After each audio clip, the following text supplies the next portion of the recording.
Ever walk into someone's house and feel swallowed up by their stuff? There are dishes all over, laundry bursting out of baskets, and counters packed with random piles.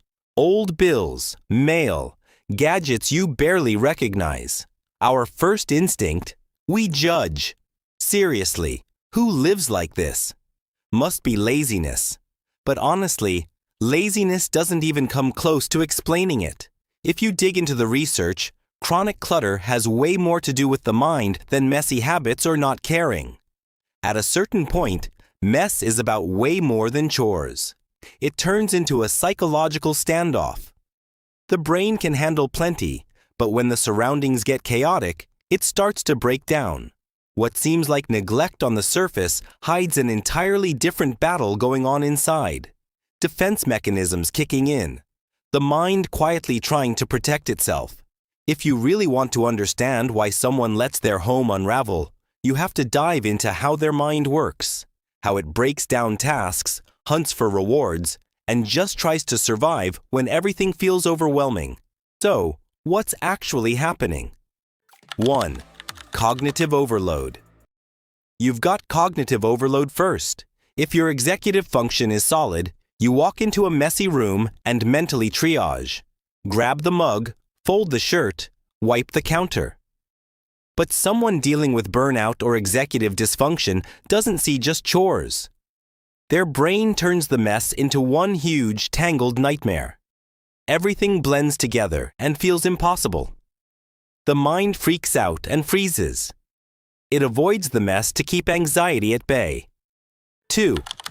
Dopamine and rewards. Next is the reward system. Brains love quick wins. Scrolling, binge watching, anything that feels good instantly. Cleaning isn't like that. You put in a massive effort and get almost nothing rewarding in return. When someone's drained, their brain refuses to waste energy on something boring.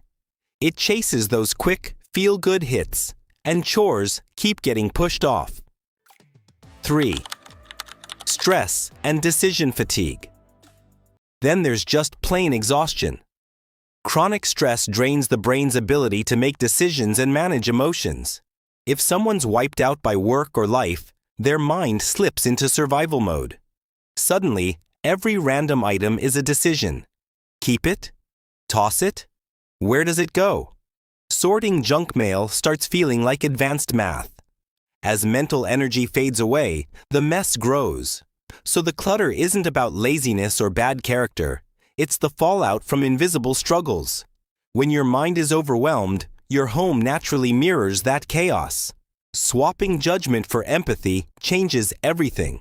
You start to see not just other people differently, but yourself too, when you're drowning.